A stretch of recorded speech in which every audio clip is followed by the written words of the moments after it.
Not every line of flirting is remembered. Only the questions that make her pause and think stay in her mind. Some words don't create an immediate reaction, but quietly leave a mark.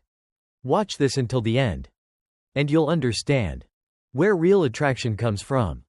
1. The first question reveals whether you are grounded or not. When you ask, "What makes you feel truly alive?" even if not many people know about it, and then you say nothing, she immediately senses something different. You're not trying to control the moment. Psychology shows that people detect need before they process words. If you rush to explain, she feels you want validation. I once watched a man ask this question and stay silent for almost 10 seconds. She looked down, reflected, and spoke more than she planned to. Marcus Aurelius wrote that strength is the ability not to be pushed into reaction. When you notice her opening up after silence, the right move is to stay exactly where you are. 2. Emotional memory matters more than shared experience. When you ask, "Was there a trip or experience that changed how you see life?" you're not asking about a place.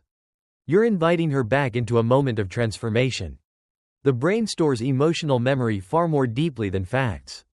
Many men ruin this by jumping in with their own stories. I once saw a man simply nod slowly as she talked about traveling alone for the first time. A few days later, she reached out to him first. Maya Angelou said people may forget what you say, but they never forget how you made them feel.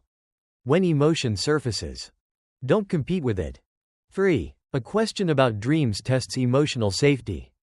When you ask, "Is there a dream you've kept, even if you're not sure it will ever happen?" and your tone stays calm, she's unconsciously measuring safety. The human nervous system looks for safety before attraction. Many men react with jokes or excessive encouragement. I once heard a woman say she remembered a man because he didn't judge her dream at all. He simply said he understood why it mattered to her. Carl Jung believed that non-judgmental presence is the deepest form of connection. When her voice slows down, slow down even more. 4. How she uses her energy shows where she's going. When you ask, "What are you putting most of your energy into right now?" you're not comparing lives. You're observing direction. Energy reveals values more honestly than words.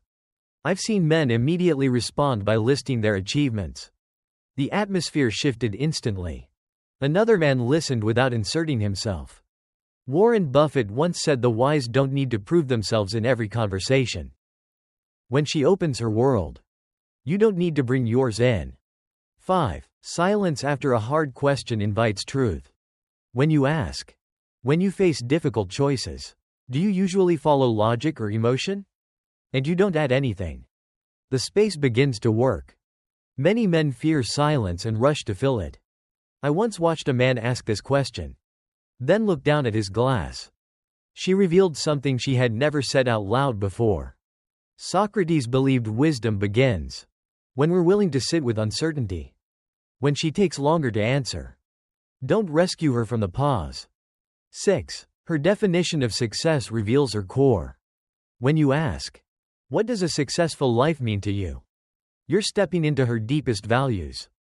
Not money, not status. Meaning. Many men instinctively correct her definition. That's where connection dies. I once heard a woman say she felt drawn to a man because he simply said he respected her perspective. Lao Tzu wrote that the strong do not impose because they don't need control. When her definition differs from yours, let it exist. Real attraction never asks to be proven. It's felt in the calm presence of a man who needs nothing. If you found this video useful, subscribe to Silent Stoic, so each day you become stronger and more composed.